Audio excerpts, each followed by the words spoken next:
Welcome to Coffee with Joy. So excited to have you all in the building. Yes, as you all know, we're going hard in the paint, right? It is now what? We got what? 29 more days before 2024 is over with. We're going hard. Are you going hard? But please let us know in the comment because we would like to know for sure.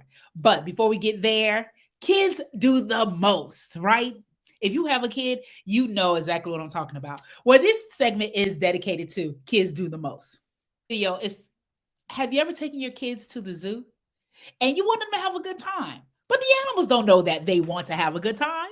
And sometimes we just want our kids to experience a great time, but sometimes that great time turn into the most horrific event. Look at this. Oh no. Oh no. She just wanted to have a good time. The animal just came out of nowhere. Oh my goodness. I know as a parent, I probably would have freaked, but it's funny afterwards, right? Because no hurt, no harm, no foul. Child was perfect. So up next, I know I've been there. I was that child. I know I was. I was that child that said, I'm running away. And be careful with your mouth could write a check. Your behind can't cash. But too bad. These kids here wrote a check and it came back insufficient funds. So stay tuned, look at this, and let me know your thoughts on how these kids are operating. I just don't understand. Sometimes as kids, we big and bad, we got all the words almighty. But sometimes life comes back at us. Our parents do put us on that stool and say, you big and bad, I'm going to show you. I got one thing after another. So check this clip out. Let me know your thoughts. These siblings decided to run away from home, but after just 5 minutes, they came back, and now it was their mom's turn to teach them an important lesson. We want to stay here. Yeah.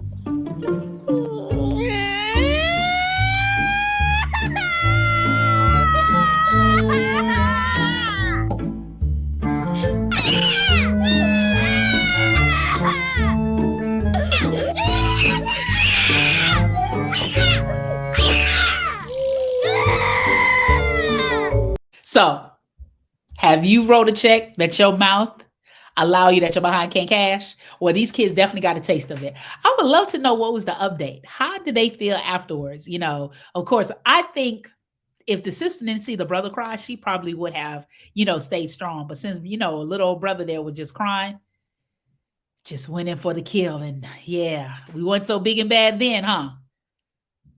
But we got a taste of real life, realizing that, don't know which direction to go.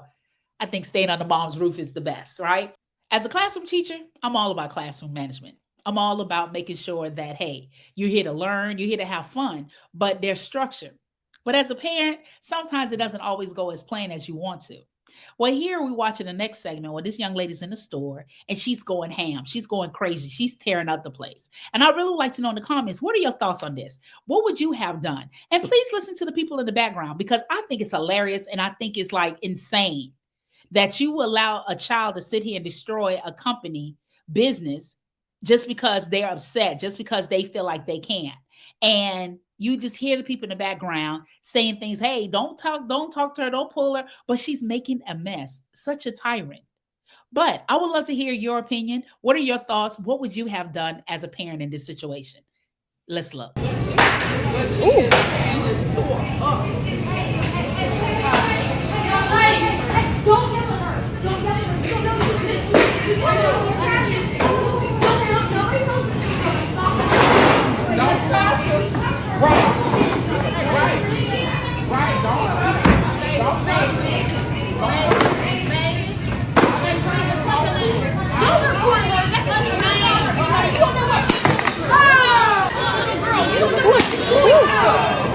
Don't y'all do that to a little girl. Y'all don't know what she's going through. What you mean what she's going through? I am no therapist. Of course, I'm not a psychologist. So I don't know what is taking place, but the mere fact that you're allowing the place. Of course, you can't restrain her. You don't have to sit there and pull and yank and, whatever the cost may be. But there are tactics that you can restrain her so that she does not continue to destroy the place. And for people in the background, hey, don't touch her, don't move her. It's like, so at what point are we going to stop? She's throwing the bottles.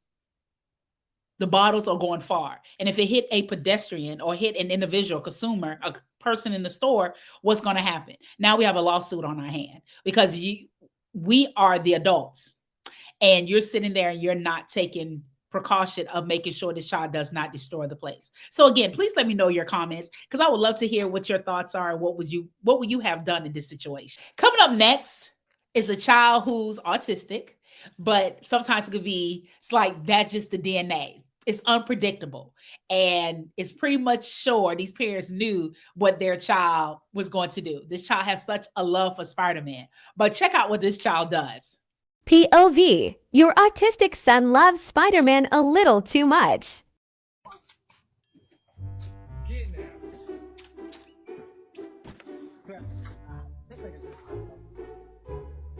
Wow. It's by the grace of God he didn't destroy his body or something. Or again, I don't know how far or what direction he came from, but just the mere fact that he's jumping from the window. It's like, wow. I know as a parent, you don't want to laugh, but it's like, wow, I hope he's okay. And I know if the father wasn't there, where would he have gone? What we have done? And it's like the parents like, get in the house. It's like, to me, that indicate he's done it several times and keep doing it. It's like he has to be monitored and watched. But hey, boys love Spider-Man. They mimic what they see. Right? So that's what they do. Hey, what do you think? So let us know in the comments. What are your thoughts? If your child have ever jumped off even a bunk bed out of the window, and what have you done, or what were your thoughts about this child? Even though granted, he's autistic, but still, what would you have done? Next, coming up, you worked hard as a parent to make sure that your child graduates, whether from pre-K, kindergarten, high school, college, you work hard. But what comes out of this child's mouth, or what comes out of the teacher's mouth, let me say, because apparently they had to ask the child, what did you want to be when you grow up? Listen to what the announcer said, or teacher said. Hi. When Joey grows up, he wants to do nothing.